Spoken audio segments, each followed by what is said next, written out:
Hello, Seneca graduates. My name's Craig Roach. I am the Health and Safety Coordinator for the City of Brockville. And today I'm going to be talking a little bit about what it's like working as a health and safety professional during pandemic.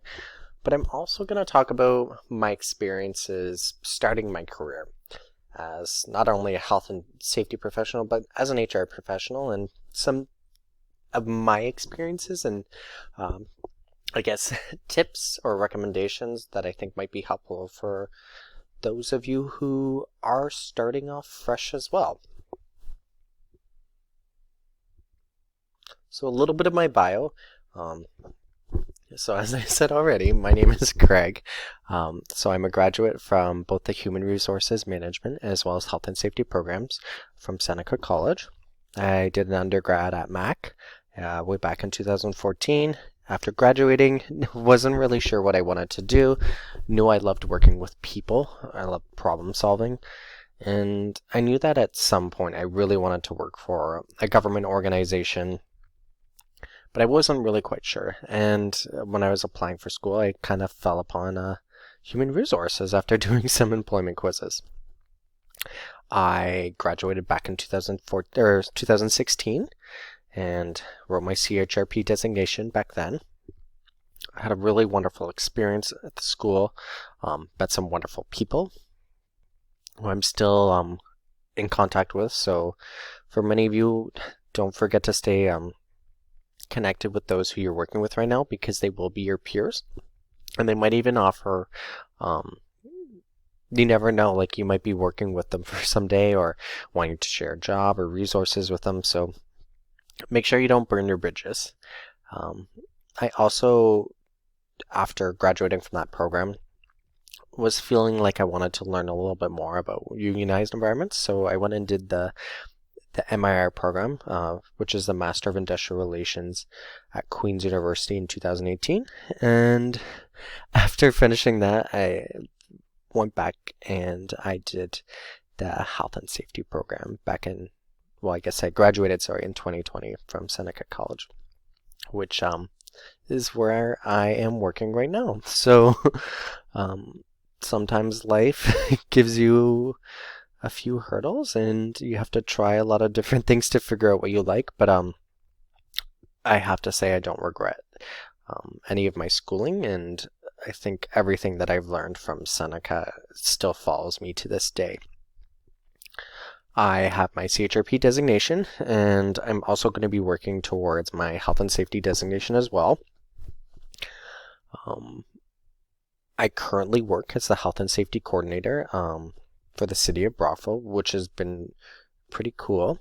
It's a fairly new role for me, and prior to then, I worked as a health and safety coordinator on a contract. It was a maternity leave for a local hospital. So I'll be talking about that experience in a little bit as well. I try to keep busy when I'm not working.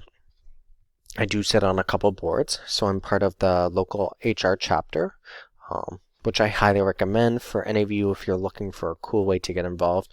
I know a lot of the HR chapters are looking for some new, fresh faces. And I also sit on the Brockville Young Professionals Network. I have a little puppy, Luther, and I do a lot of camping in the summer and traveling to kind of more remote areas, canoeing and stuff. And in non-COVID times, I like to spend a lot of time with family and friends. It is my hope, though, which I hope is pretty clear, I really want to make workplaces happier and more productive.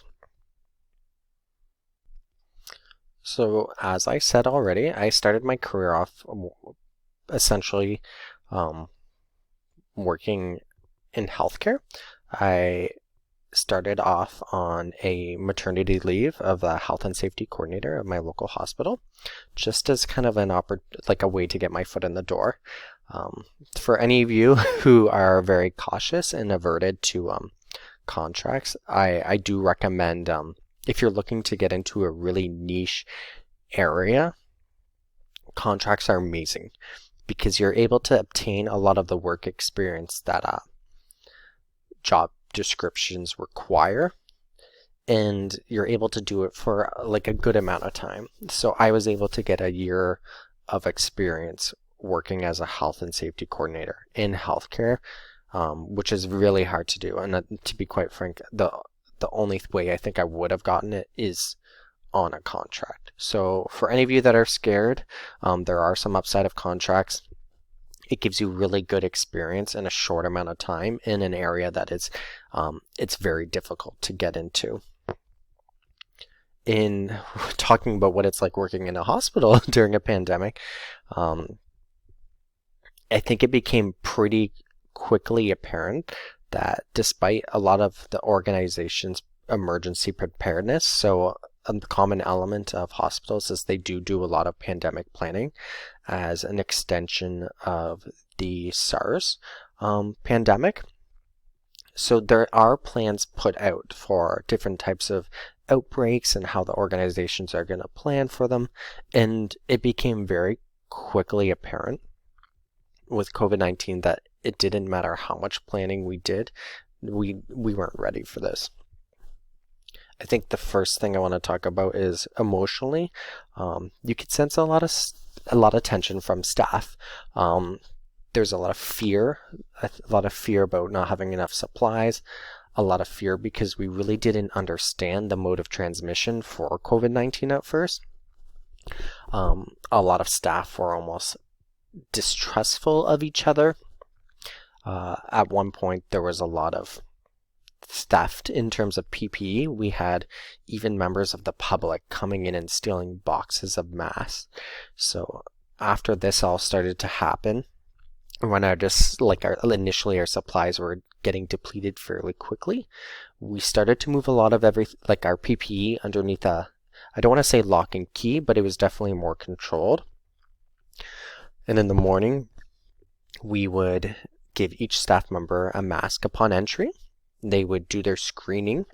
So at first, because we didn't have the technology, screening was done by another staff member who was donning full PPE. So they had a gown, goggles, mask, face shield, and they would ask the staff a series of questions, which today have changed quite a bit, but basically screening them.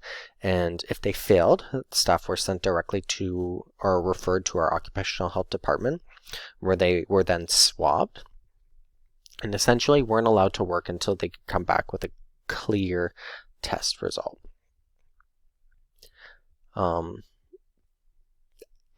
To kind of echo the stress that was occurring during the pandemic at first and amongst staff, everyone was tired. We weren't just tired because we knew that this virus was coming and we were scared that it was going to hit the organization hard and that we didn't have the proper PPE, or we didn't know how this virus, if it was airborne, if it was droplet precaution.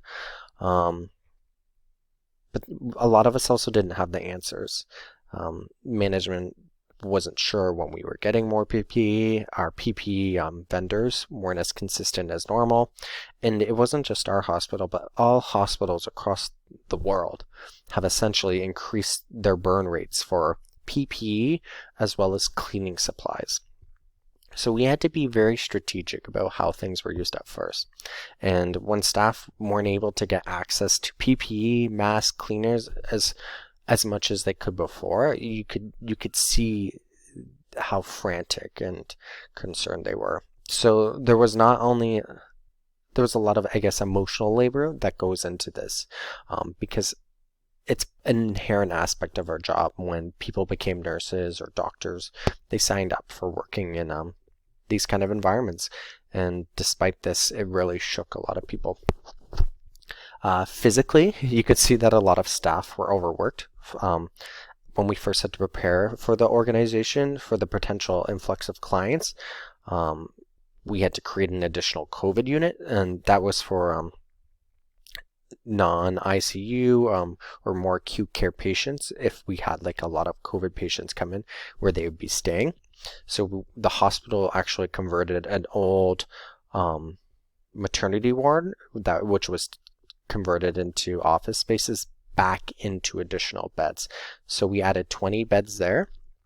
And then we also created a secondary ICU. So the ICU is the intensive care unit, and this is where we keep individuals who are super sick. And these are the kind of people that would be ventilated. It's more life or death. So because our other ICU, it only has 9 beds, and because we're a small hospital, we added more with our secondary ICU. But to get all this set up, a lot of staff had to work overtime. We had to make sure there was PPE, there's the proper equipment. We had additional ventilators.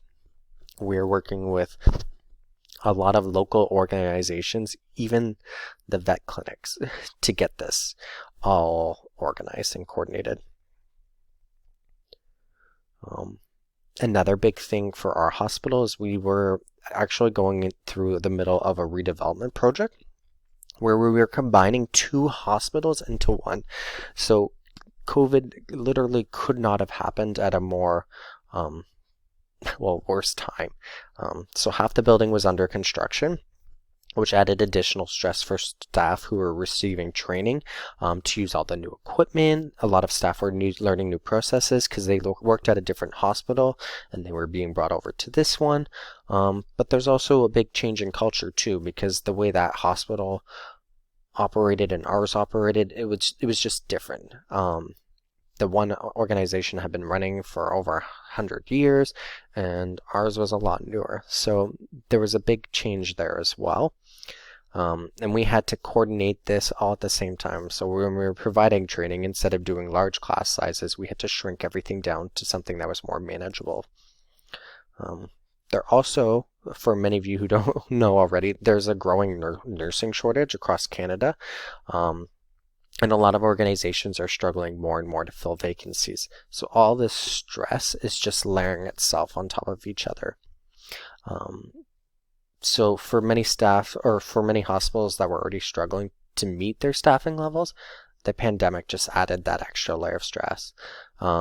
Myself personally, at one point, I worked every single day for 3 months straight just to make sure that I could carry out all of my COVID-related responsibilities. I think a beautiful thing that kind of happened throughout the pandemic was there was a lot of collaboration. The city, our public health hospital, and the public in general all came together. So I was the lead on a lot of the donation, actually all the donation collections for the hospital. And we received carts and carts and carts of masks, gloves, coveralls, and any a bunch of other items from local businesses as well as members of the community. I think some of these donations too got us through until the government supplies came through. There was a local dentist who donated nearly 5,000 medical grade masks, and without those we would have had to shut down some of our essential services. So I cannot stress enough that collaboration and those donations for many organizations saved them. A lot of organizations also showed their gratitude to staff. There was people sending us pizza every single week, lots of coffee, as well as some gift certificates. The city also worked with the public health unit and healthcare providers to create our COVID testing center at our Memorial Center. So normally this is a skating rink, and they turned it into now it's where we get tested for COVID. They also built a temporary x-ray room there so that chest x-rays could be conducted there instead of going into the hospital, with the goal essentially of keeping COVID positive or potentially positive persons without having them going to the hospital. And for normal times, these are highly unusual relationships